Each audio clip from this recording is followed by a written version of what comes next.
TDP వైసీపీపై విమర్శలు గుప్పించారు APCC అధ్యక్షురాలు వైఎస్ షర్మిల. గత 10 ఏళ్లలో ఏపీలో అప్పులు 10 లక్షల కోట్లకు పెరిగినా అభివృద్ధి మాత్రం జరగలేదన్నారు. కనీసం రాజధానిని కూడా కట్టలేకపోయారని విమర్శించారు షర్మిల. మన రాష్ట్రం ఏర్పడే నాటికి మన రాష్ట్రానికి ఉన్న అప్పులు 1,00,000 కోట్లు. చంద్రబాబు గారు ముఖ్యమంత్రి అయిన 5 సంవత్సరాలకి ఆయన చేసిన అప్పులు 2 లక్షల కోట్లు. ఆ తర్వాత వైసీపీ ముఖ్యమంత్రి జగన్ రెడ్డి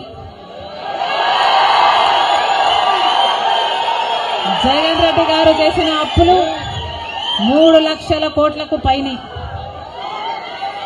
మొత్తంగా ఈరోజు అప్పులు 6.5 లక్షల కోట్లు. రాష్ట్రానికి చెందిన అప్పులు, కార్పొరేషన్లకు చెందిన లోన్లు చెల్లించాల్సినవన్నీ కలుపుకుంటే 10 లక్షల కోట్ల అప్పుల భారం ఆంధ్ర రాష్ట్రం మీద ఉంది. మరి ఇంత అప్పులు చేశారే, ఇన్ని డబ్బులు తెచ్చారే, మరి రాష్ట్రంలో ఏదైనా అభివృద్ధి జరిగిందా అని భూతద్దం పెట్టి చూసినా ఎక్కడా కనిపించదు. రాజధాని ఉందా? రాజధాని కట్టగలిగారా? రాజధాని కట్టడానికి డబ్బులు లేవు. కనీసం ఒక మెట్రో అయినా ఉందా? ఆంధ్ర రాష్ట్రంలో ఒక్క మెట్రో అయినా ఉందా? విజయవాడలో కనీసం ఒక్క మెట్రో అయినా ఉందా? ఎక్కడా లేదు.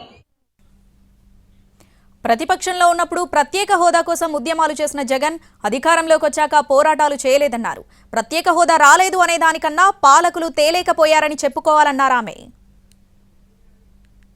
జగన్ రెడ్డి గారు ప్రతిపక్ష నాయకుడుగా ఉన్నంత కాలం స్పెషల్ స్టేటస్ మనకు రావాలి అని ప్రతిరోజు కొట్లాడాడు.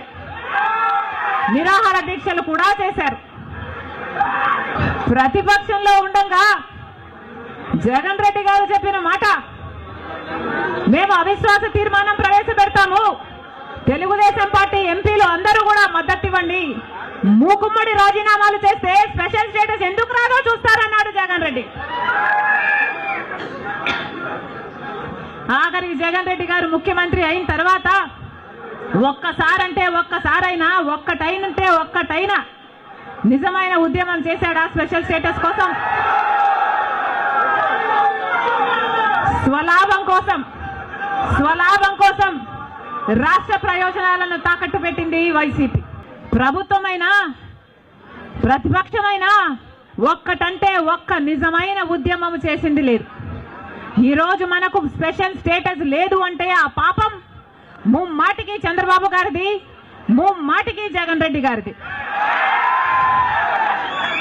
స్వలాభం కోసం ఇద్దరు ప్రజల ప్రయోజనాలను తాకట్టు పెట్టారు. టీడీపీ అంతే, వైసీపీ అంతే, దొందే.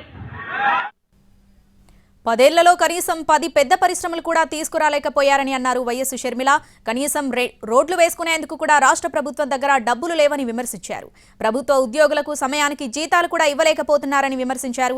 ఎక్కడ చూసినా ఇసుక, లిక్కర్, మైనింగ్ మాఫియాలే అన్నారు. దాచుకోవడం తప్ప ఏమీ జరగలేదన్నారు షర్మిల.